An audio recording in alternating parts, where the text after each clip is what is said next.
السلام علیکم، دوپہر بخیر سر پاکستان اور پیارے پاکستان، کیسے ہیں آپ سب؟ آج کل جو ہے نا ہماری ایک نئی پود، ایک نئی جنریشن جو ہے وہ عجیب و غریب خیالات اور عجیب و غریب جو ہے نا ان کے وچار ہو گئے ہیں، اور 76واں یوم آزادی ہم نے منایا، اور اس 76ویں یوم آزادی پر پہلی مرتبہ ہم نے دیکھا کہ جب لوگوں نے اس چیز کا مذاق اڑایا اور کہا کہ کیوں نہ اس کو انگریزوں کو واپس کر دیں، اور ہم تو آزاد نہیں ہیں، ہم تو فلان نہیں ہیں، ہم تو ڈگان نہیں ہیں۔ ان کی بند آنکھیں کھولنے کے لیے آج سے 28 سال پہلے کا ایک واقعہ، جو شاید بہت سارے لوگوں کو معلوم بھی نہیں ہے، کیونکہ جہاں ظلم کسی نان مسلم پہ معمولی بھی ہونا، ایک یا دو لوگوں پہ بھی ہو، اس کو اتنا زیادہ وہ پھیلاتے ہیں اور بات کرتے ہیں وہ ہٹلر کی، اور بات کرتے ہیں وہ چنگیز خان کی اور مظالم کی اور مسلم بادشاہوں کی۔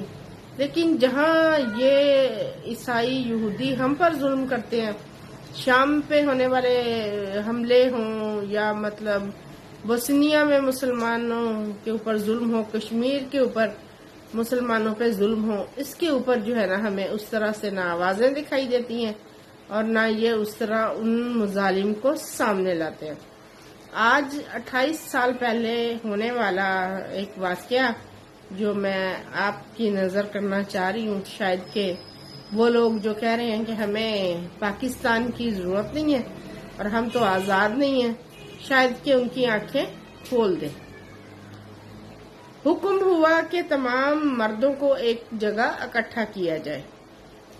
فوجی شہر کے کونے کونے میں پھیل گئے، ماؤں کی گودوں سے دودھ پیتے بچے چھین لیے گئے، بسوں پر سوار شہر چھوڑ کے جانے والے مردوں اور لڑکوں کو زبردستی اتار لیا گیا، اور لاٹھی سے ہانکتے کھانستے بزرگوں کو بھی نہ چھوڑا گیا۔ سب مردوں کو اکٹھا کر کے شہر سے باہر ایک میدان کی جانب ہانکا جانے لگا۔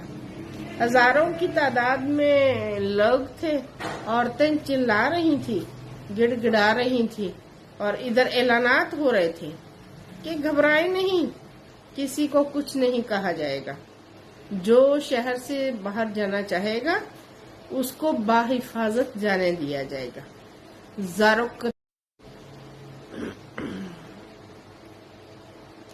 زاروں قطار روتی ہوئی خواتین التجا بھری نگاہوں سے ان فوجیوں کی جانب دیکھ رہی تھی، جو لا تعلق بنے ایک سائیڈ کھڑے تھے۔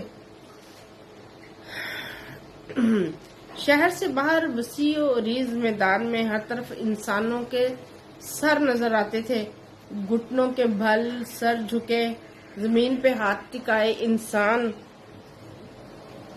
10,000 سے زائد انسانوں سے میدان بھر چکا تھا، اور پھر ایک طرف سے ایک آواز آتی ہے، فائر، اور سینکڑوں بندوقیں بیک وقت چلیں، اور اس کے مقابلے میں انسانی چیخوں کی آواز اس قدر بلند تھی کہ بندوقوں کی گن گھرج اس کے اندر دب رہی تھی۔ ایک قیامت تھی جو برپا تھی، ماؤں کی گودیں اجڑ رہی تھی، اور خواتین اپنے شوہر اور اپنے گھر بار سب کو اجڑتا ہوا دیکھ رہی تھی، اور پہلی مرتبہ روئے زمین نے دیکھا کہ بوڑھے اپنے سامنے اپنے بیٹوں اور پوتوں کو مرتا ہوا دیکھ رہے تھے۔ سینکڑوں ایکڑ پر محیط میدان خون سے لت پت تھا اور لاشوں سے اٹا ہوا تھا۔ شیطانی رقص جاری تھا اور انسانیت دم توڑ رہی تھی۔ ان سسکتے اور ان بلکتے ہوئے وجودوں کا کیا قصور تھا؟ ان کا صرف ایک ہی قصور تھا کہ یہ لا الہ الا اللہ محمد رسول اللہ کہنے والے مسلمان تھے، اور بہت سارے 80 سال سے اوپر کے لاغر بابے لاغر بوڑھے جو ہے نا وہ یہ منظر دیکھ کر جس میں ان کے بیٹوں اور پوتوں کو بے دردی سے مار دیا گیا تھا اس صدمے کو برداشت نہ کر سکے اور ان کی روحیں کف سے انصری سے پرواز کر گئی۔ شیطان کا خونی رقص ابھی تھما نہیں تھا۔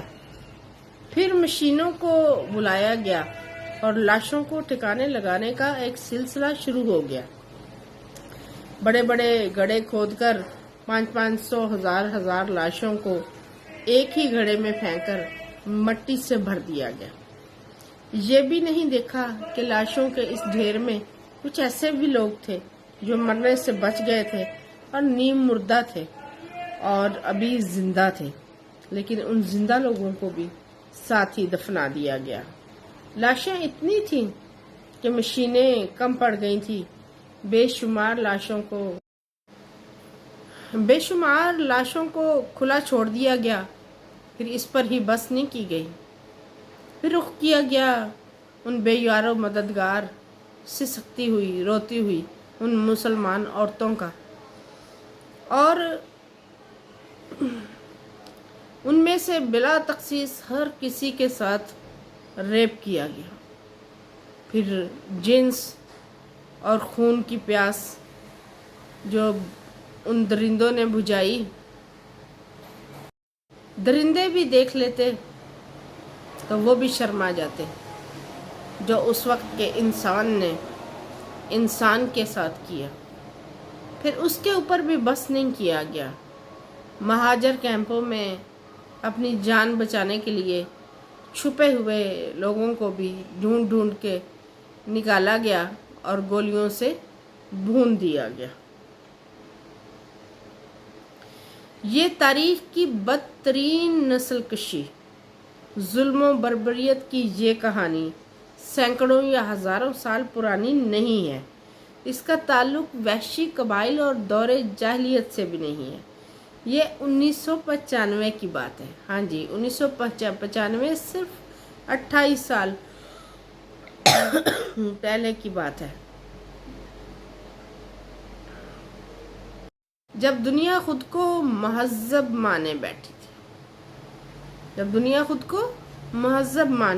تھی، اور یہ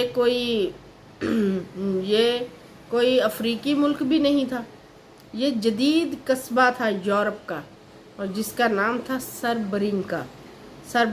یہ واقعہ اقوام متحدہ کی نام نہاد امن فورسز کے عین سامنے پیش آیا، بلکہ انہوں نے ہی اس کی پشت پناہی کی۔ اگر آپ یہ سمجھتے ہیں کہ یہ جھوٹ ہے تو سربرینکا کے واقعے پر اقوام متحدہ کے سابق سیکرٹری جنرل کوفی عنان کا بیان پڑھ لیجئے، جس نے کہا کہ یہ قتل عام اقوام متحدہ کے چہرے پر بدنما داغ کی طرح ہمیشہ رہے گا۔ 90 کی دہائی میں یوگوسلاویہ ٹوٹنے کے بعد بوسنیا کے مسلمانوں نے ریفرنڈم کے ذریعے اپنے الگ وطن کے قیام کا اعلان کیا تھا۔ بوسنیا برزیگونیا کے نام سے قائم اس ریاست میں مسلمان اکثریت میں تھے، جو ترکوں کے عثمانی دور میں مسلمان ہو گئے تھے اور صدیوں سے یہاں پر آباد تھے، لیکن یہاں سرب الگ ریاست سے خوش نہ تھے اور انہوں نے سربیا کی افواج کی مدد سے بغاوت کی، اور اس دوران میں بوسنیا گو کہ امن فوج نے اس علاقے کو محفوظ قرار دیا تھا، لیکن چند روز بعد ہی سرب افواج نے جنرل ملارج کی سربراہی میں شہر پر قبضہ کر لیا، اور جو ہے نا یہ انسانیت سوز واقعہ پیش آیا، اور یہ سال تھا جناب سن 1995، اور مہینہ یہی تھا اگست، اور اس اگست میں اس واقعے کو 28 سال گزر چکے ہیں، اور مہذب دنیا آج بھی اس داغ کو دھونے میں ناکام ہے۔ گو کہ بعد میں انہوں نے اپنی غلطی کا احساس بھی کیا، لیکن جھوٹی معافیاں اور تلافیاں بھی ہوئی، لیکن وہ کیا کہتے ہیں نا کہ ہائے اس زود و پیش ماں ہونا۔ اقوام متحدہ اور نیٹو کی اس غفلت سے